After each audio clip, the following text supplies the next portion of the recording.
धनक value research के podcast में आपका स्वागत है।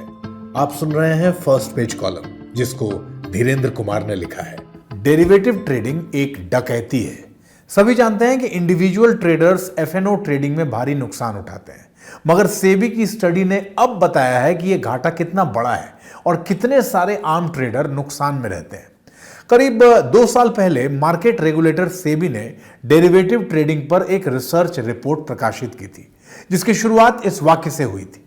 इक्विटी एफएनओ सेगमेंट में 89 इंडिविजुअल ट्रेडर्स यानी 10 में से 9 इंडिविजुअल ट्रेडर्स को घाटा हुआ, जिसका औसत घाटा फाइनेंशियल ईयर 2022 के दौरान 1,01,000 रुपए रहा। जहां कुछ लोग इससे हैरान थे, वहीं इक्विटी मार्केट को करीब से देखने वाले किसी भी व्यक्ति को यह अप्रत्याशित नहीं लगा। यह मानी हुई बात है कि लगभग सभी इंडिविजुअल ट्रेडर्स एफएनओ में भारी घाटा उठाते हैं, लेकिन यह महत्वपूर्ण है कि सेबी की स्टडी ने इसे एक नंबर दे दिया है।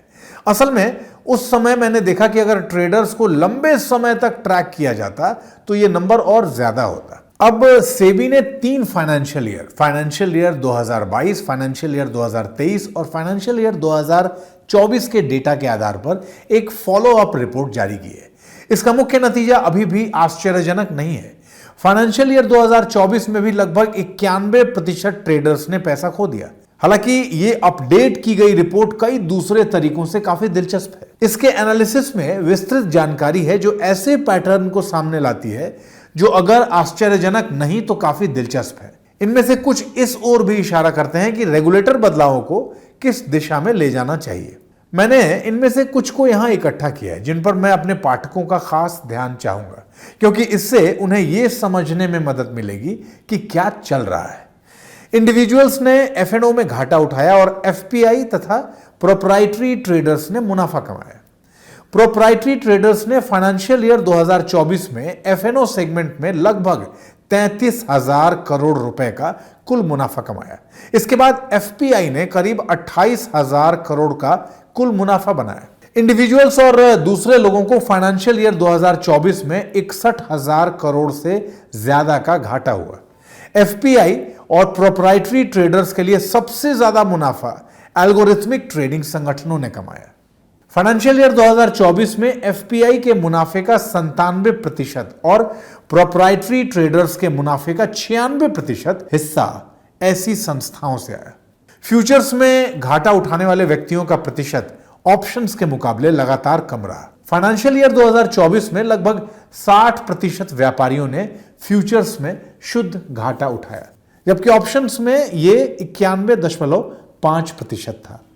फ्यूचर्स में इंडिविजुअल्स ने फाइनेंशियल ईयर 2024 में प्रति व्यक्ति करीब 60,000 रुपए का औसत शुद्ध लाभ कमाया, जबकि फाइनेंशियल ईयर 2023 में प्रति व्यक्ति 1,28,000 रुपए का घाटा हुआ।